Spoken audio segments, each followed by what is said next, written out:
日本経済再生へのシナリオ、日銀よ金利を上げて日本国民の資産を守りなさいというタイトルで、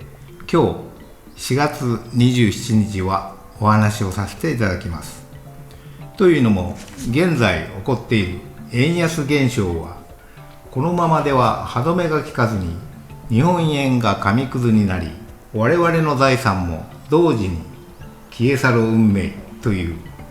危機的状況になりかねないことから、ここではその解決策を提案してみたいと思います。この映像はこのコンテンツを作成している私のオフィスからの眺めです。ご覧になりながら、現在の円安問題について私の考えを述べさせていただきたいと思います。現在、日銀は金利を上げずに円安を容認し続けており、日本国民の資産が減少するのを全く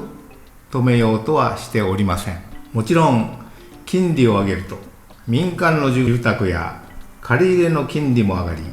返済は苦しくはなりますが、その分住宅資産や預貯金の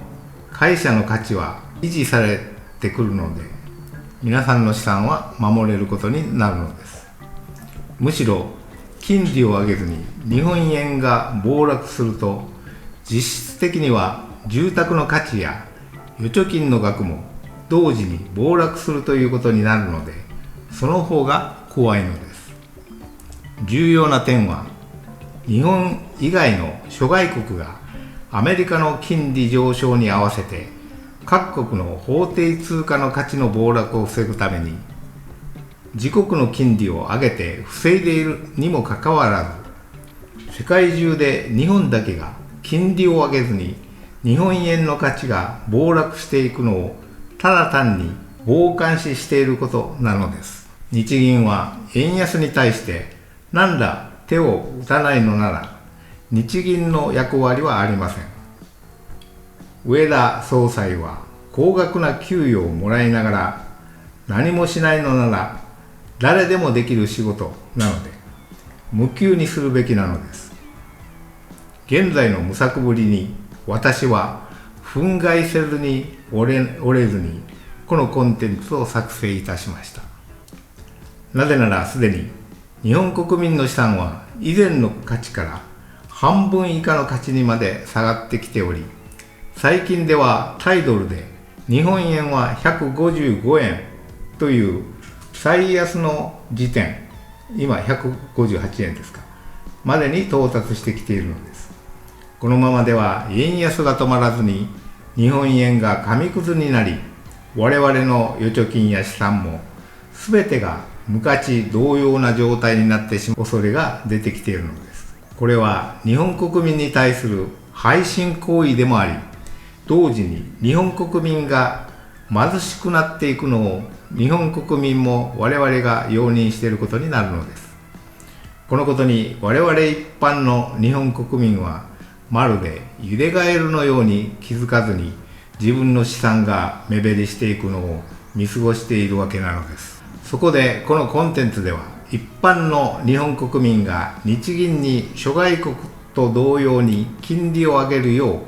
声を大にして訴えかける必要性に火がつくようにするという目的で作成いたしました。以前にアベノミクスを打ち出した安倍前総理が、その当時は円高不況に苦しんでいた日本経済を立て直すために、それまで立派な健全財政を維持していた日銀の白川総裁をクビにして、自分の言いなりになるごますり黒田総裁に切り替え、日銀にアベノミクスを実践させたことが現在の円安現象の始まりでした。アベノミクスは MMT 理論による積極財政派の後押しを受けて、経済の禁断の木の実を食べてしまった大失敗でした。そのおかげで日本国債は、残高は一気に跳ね上がり、身を切る努力を忘れた日本政府手術の大大盤振る舞いを可能にすることで失われた20年という景気の回復を目指したわけです。安倍前総理は当時失われた20年という景気は円高是正の金融緩和をしないことに原因があるものと認識されたのですが、しかし実際には主として半導体などの技術革新が産業スパイによって盗まれることによる日本企業の海外競争力低下によるものだったと思うのですが、そこで、経済対策をせずに金融緩和のみで解決しようとしたことにアベノミクスの大きな誤りがあったように思われます。しかも金融緩和による積極財政政策は一時的なはずだったのですが、これは MMT 理論に基づいた積極財政派の擁護を受けながら15年以上も続けられてきたのです。そのおかげで現在の日本の国際残高が1600兆円をも超え、歯止めの効かず伸び続けていくという世界でも稀に見ない国際残高を積み重ね続けてしまいました。このことは今、金利を上げると積み上がった国際利子の支払いのために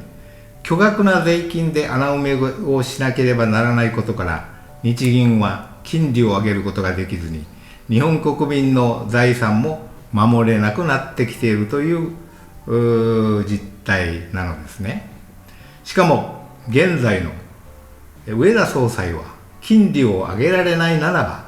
この国際残高を減らして金利を上げられるように現在の国債発行を止めることからスタートしなければならないのに、それをしないで口先だけの為替介入や円買い介入のみを試みており、現在の円安を止める根本的な国債発行自体を止めようとするどころか、むしろ増加させているのは恐ろしいことなのです。それにもかかわらず日銀の植田総裁はそのことを全く考えもせずに、ただ円安現象を生み出す根源を継続し容認し続けているというのが、我々日本国民にとっては大問題で、背信行為にも相当するのです。そのような考えを維持しているのは MMT 論者の積極財政派が国債を発行して自国の国民が購入している限りは財政破綻、つま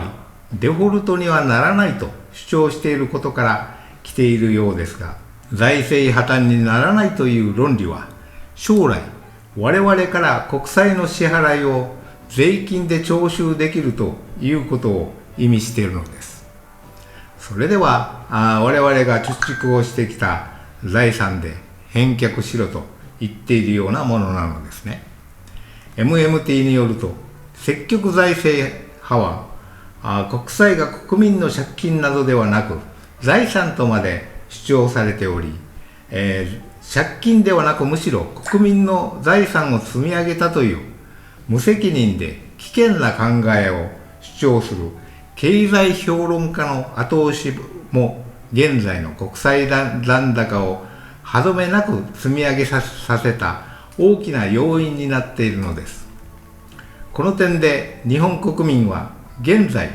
この国際残高が日銀の政策金利を上げられず円の暴落を止められない大きな足かせになっていることを大いに認識しなければいけません。 MMT 理論は資本主義経済の致命的な欠陥を暴露させ、パンドラの箱を開けてしまいました。金本位制度が管理通貨制度に移行してからは、自国通貨の発行は国の貨幣の信用を守るためにいくらでも通貨を印刷してはいけないパンドラの箱でもありました。そもそも MMT 理論なるものは経営原則を無視した理論なのであり、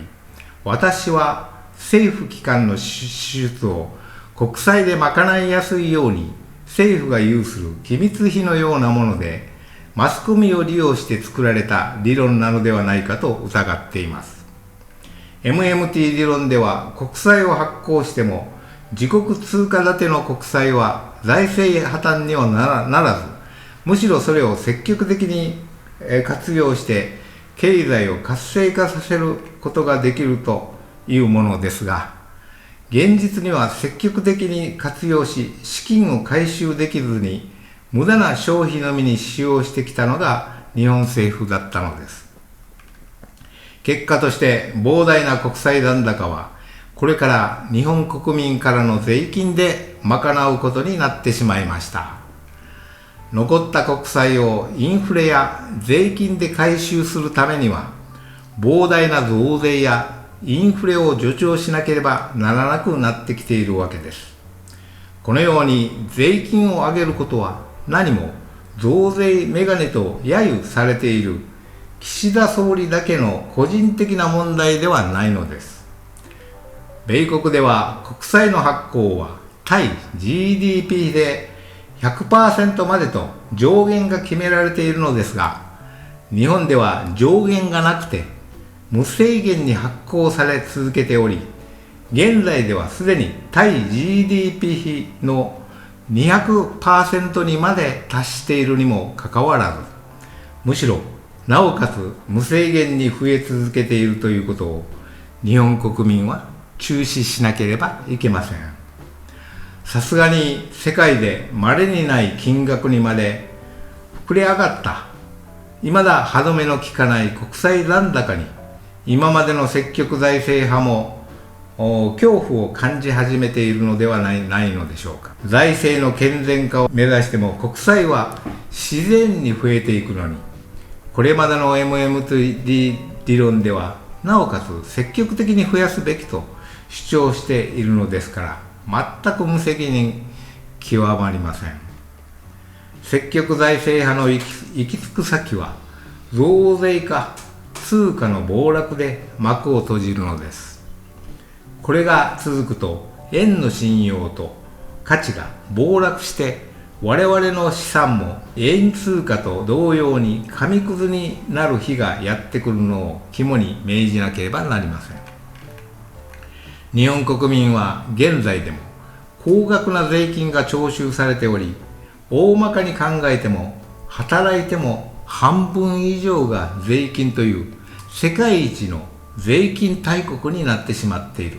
大きな要因がこのような国債残高の激増なのです。しかも一生懸命に働いて築いてきてすでに税金を支払い済みの不動産や預貯金などにも子孫に残そうとするとその半分が相続税で徴収されるという二重課税をも容認している恐ろしい税金大国になっているのを日本国民は揺れガエルのように気がついていないというのが現実なのです。それは日本国民が財産を残すだけの資産が税金を支払い続けてきたおかげで残せていない人が多いことから批判もそれほど周知されていないので、今やお金を蓄えた人や優秀な人材はさっさと外国に移住しなければならなくなっているというわけなのですね。他国では相続税は無税という国が多く、自国の子孫に自分が稼いですでに税金を支払い済みの財産を残し続けることが可能になっているので、資産家は海外へ流出することはないのです。どうしてこんな日本になったのでしょうか。一体誰がこんな日本にしてしまったのでしょうか。その答えは我々日本国民が声を上げて国債残高を減らすような減税政策を政府に訴えかけなかったことが大きな原因があるのです。本来は独立しているはずの日銀が国債残高の増加に歯止めをかける役割だったのですが、白川総裁から黒田総裁に交代してから日銀のこのような役割ができなくなったのです。国民は補助金や給付金、各種手当などを支出してくれる議員を選出しがちですので、自らの政治生命を維持するために政治家は積極財政で税金のばらまきをやりたがり、それらの支出は結果として国債を積み上げて税金から支払わなければなりません。最初から消費税などの税金を上げた方が無駄なコストをかけずに、済むはずなのです。税金を取っておきながら補助金や給付金を再配分するくらいでしたら、最初から税金を安くする方が無駄な行政事務のコストはいらないはずなのです。我々は日本政府に税金や国債残高を減らし、納めた税金を有効に使うことで、我々が納める税金そのものを減らしていくような社会を生み出す要求をする必要があります。税金が少ない国には裕福な人が集まり、トリクルダウンで国が発展するのです。逆に税金が高い国には裕福な人がいなくなり、国は衰退することになります。つまり目指すところは小さな政府なのであり、現在のように大きな政府の下で肥大化した政府支出を減らし、とりわけ国会議員や公務員などの税金で飯を食う人の数を減らす必要があります。そのためには今の円安現象、つまり日本国民の財産の暴落という現象を止めるためには、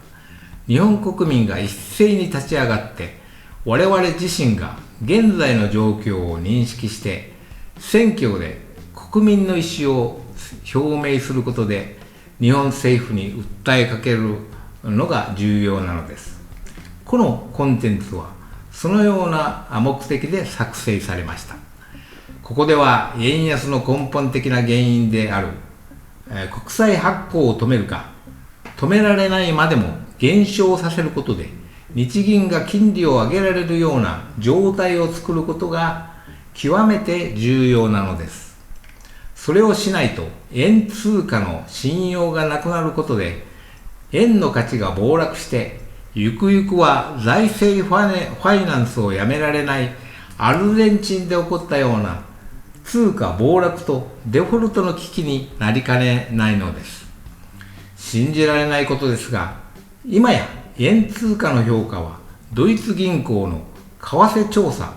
グローバルヘッドジョージ・サラペロス氏によると、利回りや対外収支といった円相場を動かしている要因から見て、現在の円通貨はデフォルト同様のトルコリラやアルゼンチンペソと同じランクにあるものと危険視しており、日本の経済評論家が楽観視しているほど甘くはありません。単純に考えても、円通貨を国債という形で印刷して政府自らの使用資金として無制限に無駄遣いをすることで、円通貨の価値と信用は今後ますます歯止めなく失墜することになっているのです。つまり今起こっている円安現象は、ただ単に金利を上げれば良いというだけのものではなく、円通貨の価値を減らす国債発行そのものを減らすか止めなければならないのです。ところがこの点では日銀は全くの無策と言っても良いのですが、困ったものですね。日銀は無責任にも日本政府が要求するままに国債を発行し続けており、実質的な財政ファイナンスを行うことで現在でも国債残高を積み重ねていき、歯止めをかけようともしないのです。基本的には日本政府は一般家計と同様に収支のバランスを考えて、国債を発行せずに税収のみで財政運営をしなければならないのです。そのためには無駄な消費は一切減らして身を切る改革をする必要が生じるのにもかかわらず、 MMT 理論による積極財政論者のバックボーンを受けて国債の削減が後回しにされ、国債発行による財政ファイナンスを続けてきた結果が現実の円安現象を引き起こしていることを気がついていません。今の緊急事態として政府支出を減らすためには、ワクチンや防衛費の予算を減らすなど無駄な消費は一切切らねばならないのです。現在のように外国に資金が流出していくようなワクチンや防衛費の使い方などではなく、ここでは自国の企業に回せるように資金の流出を防ぐ経営戦略が非常に重要になってきます。例えば、これまでのワクチン政策で考えると、税金を支払っていない外国人にも無料治療を容認したことや、膨大な金額がワクチン購入とともに使われてきました。ところがそのワクチンは1年という短い安全性の臨床期間を得て、製薬会社が賠償責任を負わないような無責任な薬剤に我々の貴重な血税が使われてきました。しかも使用されないで廃棄されたワクチンには膨大な我々の血税が2兆円ほども捨てられ、または他国に譲渡されたと言われているのです。そこでは現在のワクチンを半ば強制化した結果が、後遺症で悩まされた患者が薬害と訴え、膨大な慰謝料を我々の血税で支払わされる事態になっているのです。ここでは自主的に自由な個人の意思で健康保険を使って自らの自主的な判断と自己責任で行うべきものだったように思われます。また防衛費も他国の武器を買わされる結果となるなど無駄遣いと言えます。防衛費は研究費という形で新しい兵器を作る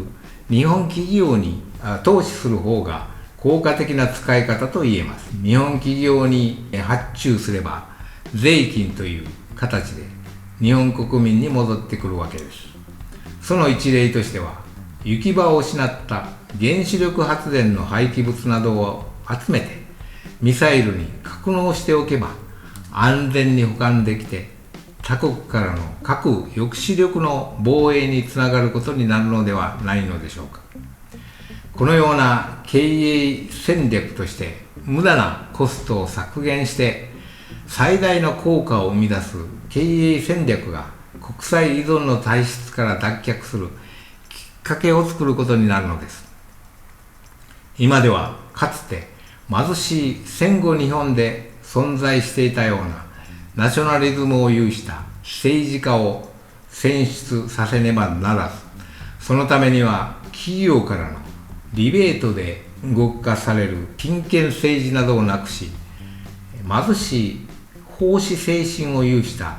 一般国民が政治に参加できるような選挙制度を確立する必要があるのです。例えば政治家に立候補するのに必要な準備金をなくすことや、無税で政治資金を相続できる後援会などに支えられた二世議員などをなくす必要もあります。また日本国籍を取った外国人が日本の政治をコントロールできないように、一刻も早く他国がやっているようにスパイ防止法などを作って、日本国の土地などの購入には他国と同じ条件で購入できる制度にする必要もあります。つまり日本人が土地を購入できる国には日本国土を購入しても良いという対等な法律などです。独裁国家は絶えず自国領土の拡大を意図して民主主義国家の選挙に介入してきており、現在の円安現象は日本財政を国債で積み上げることで日本の通貨を暴落させ陥れる手段ともなっているのです。いずれにせよ現在の日本の政治は派閥のドンの考えのみで支配されており、国民によって選出された一人一人の国会議員の声が届かないことから、今ではそれほど国会議員の数は必要ではなくなってきています。例えば現実的には衆議院で決まったことがそのまま参議院でも可決されていることを考えると、参議院の存在意義も薄れてきています。ここでは私が過去のコンテンツで常に訴えかけているように、派閥のドンという少数人間が政治を支配を防ぎ、日本国民の声を直接に届けられるようにしうる、日本国民が直接に選べるアメリカのような大統領制度の確立なども必要だと思われます。また、今では日本国民に奉仕すべく、政治家や公務員の給与も一般国民からかけ離れた金額の給与を支払っており、無報酬でも国民に奉仕できる精神を忘れた国会議員を多すぎるというわけなのです。国債発行を減らす、財政削減という意味から言っても、国会議員の全体数を減らす必要があるのです。今では我々が国民に奉仕する精神を有した国会議員を選挙で選出することで、国債を減らす努力をすることが大切なのです。つまり、現在の円安現象を止めるには、今のように国債発行に頼った財政政策を改めて、国会の身を切る財政改革や無駄遣いをなくすことが非常に重要になっているというわけなのです。独立した行政機関としての日銀の植田総裁も、前の白川総裁のように政府の国債発行の要求を拒む必要があります。そうすることで政府は国会議員の数に関しては参議院をなくして半分に減らすなど実施すること、余儀なくすることでかなりの税収に匹敵する努力を促すことができるというわけなのです。さらに国民に推奨している投資なのですが、むしろ政府自らが行うなどして税収を生み出す努力もしなければなりません。そうしなければ今後の日本経済は衰退の一途をたどり、日本国民は貧民国の仲間にいるという緊急事態を受け入れざるを得なくなることでしょう。よく日本の経済が衰退しているのは若者の人口減少と老人が増え続けて社会保障費が増加していることを大きな要因に挙げている経済評論家が多いのですが、むしろそのことよりも日本政府の財政が国債に頼りすぎて無駄に税金が使用され続けている政策になっていることの方が最大の日本経済衰退の原因であることを認識しなければなりません。人口減少でもその分の生産性を IT 革命などで埋め合わせをして人口密度の低い暮らしやすい日本社会を目指すことも可能なのです。積極財政派は日本の対外資産や日本国民の預貯金があることで国債を積み上げても問題はなくデフォルトにはならないので、大いに国債を使って経済を再生させることを主張しているわけなのですが、もはや現在の日本の国債残高は麻薬患者のように歯止めが効かなくなってきており、日本の対外資産や日本国民の預貯金の額をも数倍にも上回ってきているので、日本の経済評論家が考えているほど全く安心できるものではなくなってきているのです。 MMT 理論ではあくまで国債を使って資源を産出することなど一時的に有効投資する使い方が重要であると考えているので、決して15年以上も長期的に慢性化した国債依存体質を継続しても何ら問題がないものと主張しているわけではないのです。この点での MMT 理論では、自国通貨で生み出された国債を回収して初めて MMT 理論の整合性が取れるものと理解していくことが極めて重要になってきます。決して日本の MMT 論者が無責任にも主張しているように、自国通貨の発行やインフレで国債残高という負債を単純に穴埋めできる、あるいは日本がずっと残しても何ら問題がないものとは考えていないことをよくよく認識する必要があるのです。現在の円安現象を止められない最大の原因は、このような積極財政派の理論から大きく影響を受けているわけなので、金融政策で経済を向上させるには限界があり、経済や経営にはフリーランチはないことをよくよく認識しなければならないのです。ということで、今回の円安問題は日本国民にとって極めて緊急事態だと思い、急いで発信をさせていただきました。このようにこのチャンネルでは問題が生じた緊急時のみにしか発信いたしませんので、通知設定をしていただければ幸いです。このような主張は私個人にはあまり利益にもならないので無視しても良いのですが、日本人としてこれからの日本経済の再生を期待するために私なりの自由な考えを述べさせていただきましたが、ご参考になれば幸いです。